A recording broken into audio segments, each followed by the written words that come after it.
What kind of person makes for an unmissable good partner?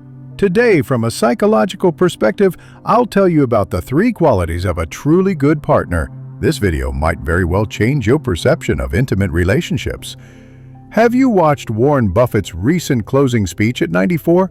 He once again mentioned that the most important decision in life isn't anything else but deciding who to marry. Marriage and family are the biggest investments in life. And choosing a partner is essentially choosing the script for the second half of your life. So this is truly too important. Everyone must listen carefully. First, let's correct a common misconception. A good partner is not a perfect partner. Many people's biggest misunderstanding about this is that they need to find a perfect person. This is not only a wrong standard, but it also leads to a shell-picking mentality, causing you to potentially miss out on a truly good partner. A truly good partner embodies the 3 qualities I'm about to describe. The first point is someone who can help your emotions land. In other words, make you feel secure. Many might hear this and say security comes from within, don't seek it externally. Blogger, you might still lack some understanding, they might say. But I just want to tell you not to create dichotomy.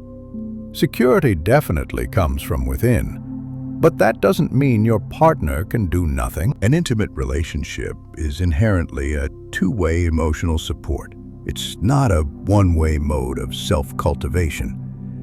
There's a famous psychologist in the United States named Susan Johnson, whose core theory of emotionally focused therapy has a perspective that the essence of intimate relationships is not to find a perfect person, but to find someone who can emotionally respond to you, who makes you feel safe and caught.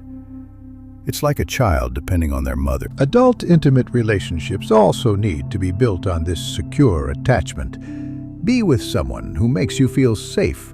Establishing security is the most fundamental prerequisite for a good intimate relationship. The second point, don't look for someone who is only good to you. Look for someone who is inherently good. Choose someone full of warmth and kindness. What does this mean?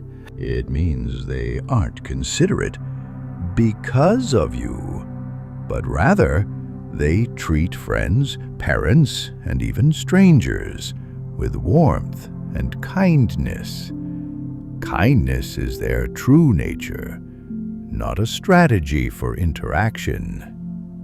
Dr. Gottman and his wife have spent over 40 years extensively researching intimate relationships. They found that those who are very satisfied and feel very happy in their relationships share a magical similarity.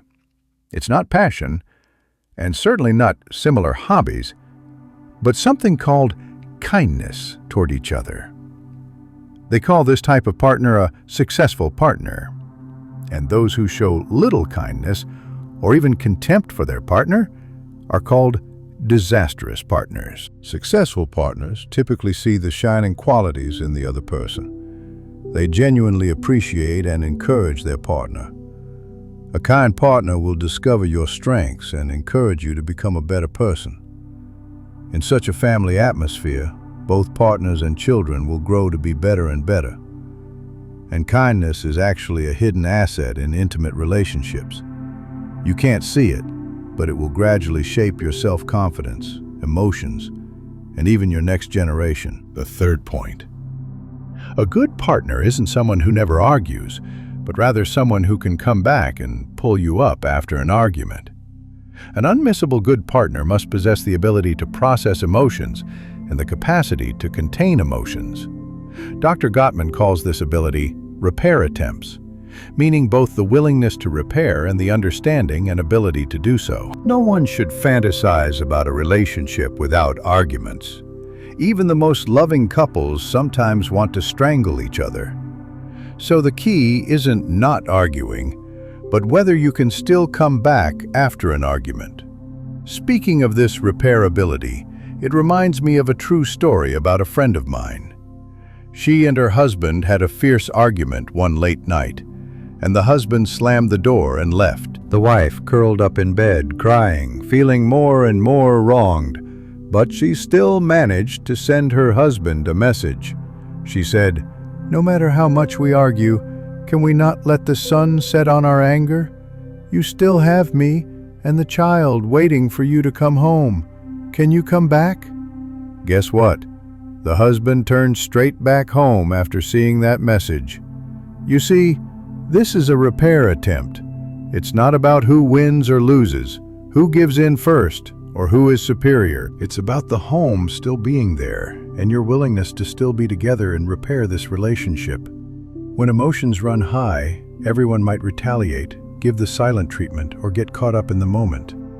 But a truly good partner is someone who, after blowing off steam, can still build a bridge, offer a hand, and say, "Shall we try again?" It's not about not making mistakes, but not being afraid to repair them. It's not about not getting angry, but being able to pull you back after getting angry, to accommodate your emotions, to catch you when you break down. You don't have to do it perfectly every time. Someone willing to repair is truly someone who cares about the relationship. If you are reading this and already have such a partner, congratulations and please cherish them. If you are still searching, there's no need to rush. First, refine yourself. Because the prerequisite for deserving a good partner is that you yourself are good enough. Remember, a truly good partner is never the one who is best at sweet talk, but the one who can solve problems, handle emotions, and uplift each other's lives. May we have company in spring breezes and not return alone on long, cold nights.